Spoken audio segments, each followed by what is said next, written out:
DVD that they give out to clients at trade shows. That ad in particular was on what they used to call their rewind video. So I remember actually being very, very happy when I actually had the privilege of doing that rewind video 3 years in a row, 2010 through 2012. That was, the voice of, not the overall voice of Mastercraft, but of that rewind video. Wow, that's good. Now, have you ever had, this may sound strange, but have you ever had a time where you're driving in your car or you're watching TV or something and you go, hey, wait a second, that's me? Has that ever happened? Well, I will tell you that one of the things that one of the reasons why kind of, you persist at something is because when I first started out, and this is great, the one genre that everybody talks about, even to this day, is trailers, because people are so fascinated with trailers. They announce our movies. They get us into our movies. I mean, some people go and sit in a movie theater 45 minutes before the movie starts so they can watch trailers. Yeah, they have just trailers. Yeah, there's a show. Yeah. Sure. They're a big part now of digital production. I actually remember kind of making a little bit of a vow to myself that I wanted to do this. One of the things that I wanted to do was I wanted to be sitting in a movie theater and hear my voice booming in the movie theater. So that's one of my goals, and I would have to think that with some of the stuff that I've done recently, that I'm not too far away from that. Oh, good. Oh, that would be great. That really would be great. Yeah. Yeah, well, I mean, you told me there was a thing, and this is part of, how difficult it is to really get people hear the finished product, or they see an ad or a print ad with you, but most people don't know that, you're schlepping downtown, or you're driving in your car, or you're doing something at midnight. What happened to you during the tree lighting at Rockefeller Center? Yeah, actually, on a recent audition, because again, you do audition, you go down and but this was actually an audition that I, actually ended up booking, which was great. But I actually ended up getting stuck. It was actually the day of the tree lighting ceremony, and here you find yourself down around Washington Square Park, 14th Street, in that area, and you're saying to yourself, well, now I'm going to head home. You're always kind of upbeat after an audition. Yeah, if you feel you had a really good shot, and sure enough, I head north, going uptown, and I completely veg and forget, oh my goodness, this is the tree lighting ceremony. So here I am, kind of stuck. I mean stuck from down in the 30s. Makes no sense to try to go west, at that point, to try to go east. You're just in a throng of people, that weren't smart enough to use mass transit. Like yourself, and there I am, stuck, trying to go north and to literally, get through the pre-tree, and I say pre-tree lighting ceremony crowd of people coming down into the city.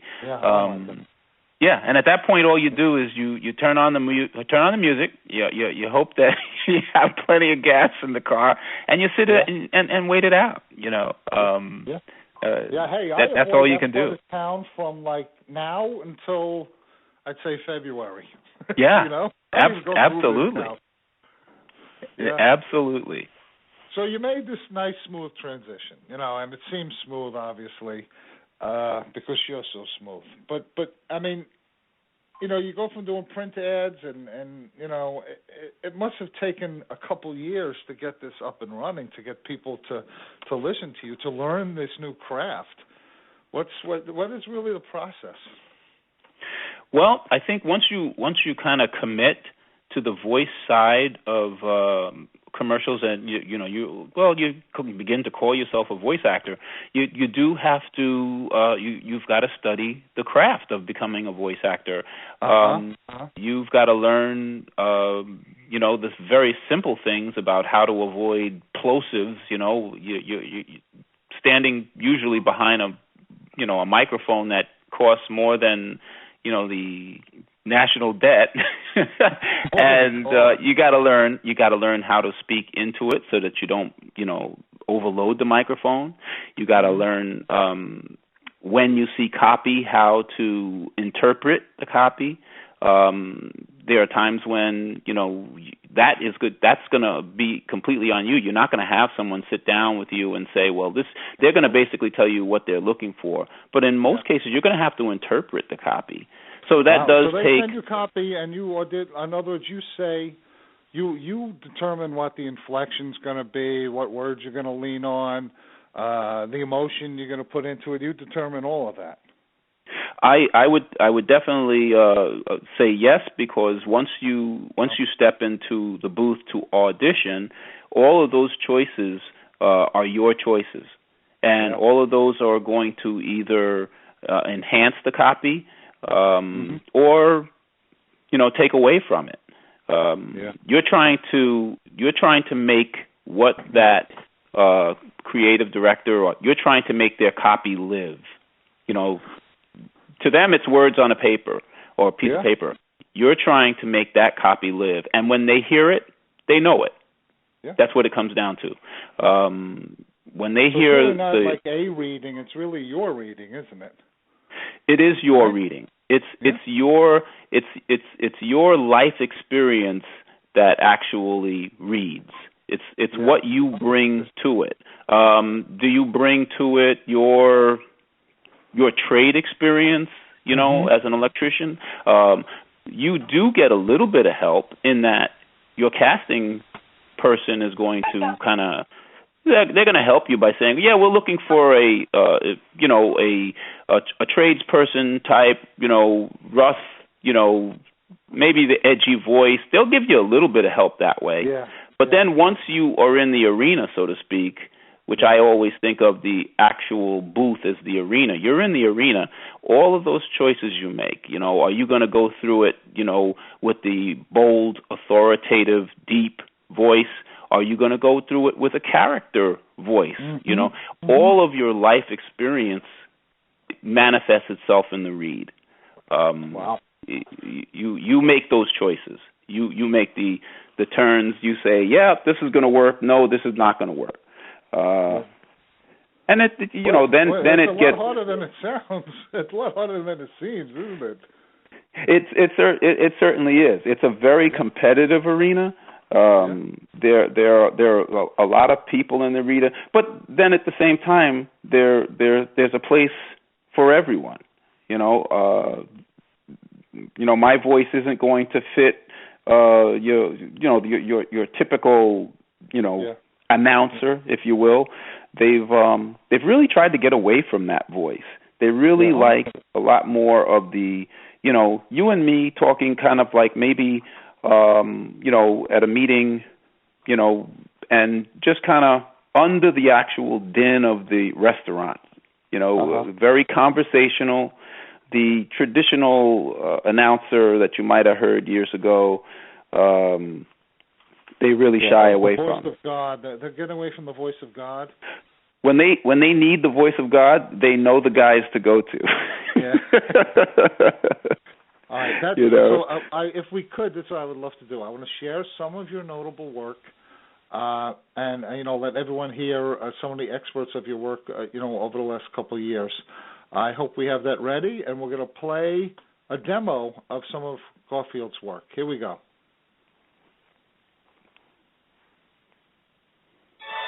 Welcome to the Isle of Capri Casino, a lush, tropical paradise where sensational service and hot casino action are no fantasy.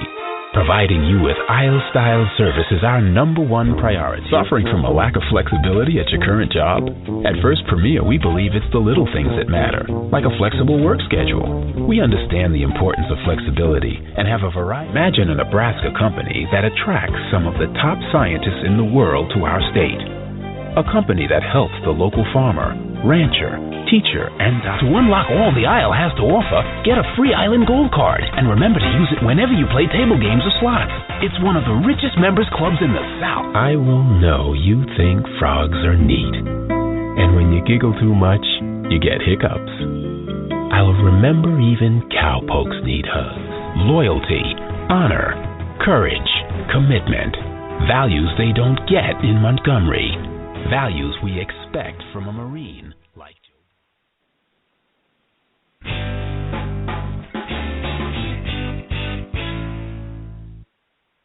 Wow, that was all over the map, huh?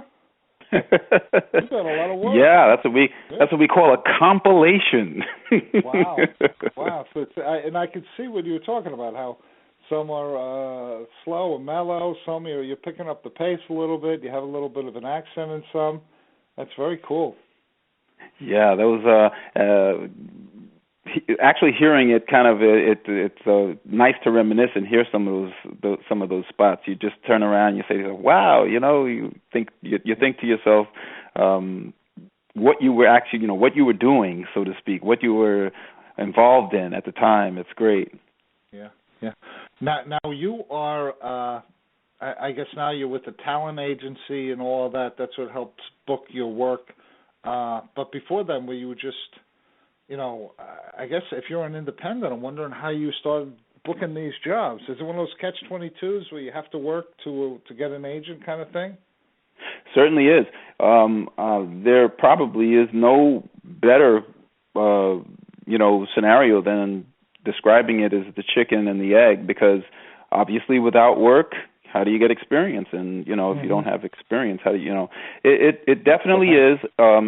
I would definitely say one of the things that you usually do is fake it till you make it, and everybody has to do that to some extent. But, yeah, I freelanced for quite a while, and you enjoy freelancing because it doesn't tie you specifically to one agent that's now trying to get you out there, so you can learn a little bit about all of the different agents. But then sooner or later, agents begin to call you, and you get that repeat business, so to speak, and then you kind of like on 4 or 5 people's register, and you find yourself narrowed down to 4 or 5 agents that call you, and then I was very, very happy. About 2 years ago, I was able to lock down with one agent that thought, he has enough range for us to be able to use him for different things. But in truth, agents really, they like someone that has a signature, that has a particular calling card, because they can then put you in. We know he can do this. We know we'll be able to book him for this.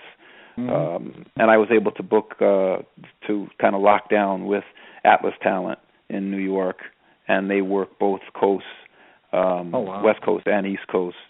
So sometimes I'll be, in the evening, say 6, 7 o'clock, when you would tend to think, everything's winding down, and you begin to get auditions for promos and bumpers from the West Coast, and that's actually a lot of fun, because then you kind of, this is the next wave of the day's work, so to speak. Now, now that we hear this, and you seem so polished, and it seems that your career is really, running along. I know, because I know you shared with me, and everyone knows this, every creative person knows this, about all the rejection, all the times being turned down, all the times that you don't feel like, people don't think you're right for it. I love your take on it. When I first asked you, I was hoping you could share that with our listeners. Yeah, with in particular with voiceover, very rarely when you listen to the radio or you listen to the television, or watch the television, I should say, do you kind of think, wow, that guy didn't sound like he should have been doing that ad. Man, that, and that's really because usually they do have the people in the right place with the right voice for different things. So in this arena, rejection isn't a good word.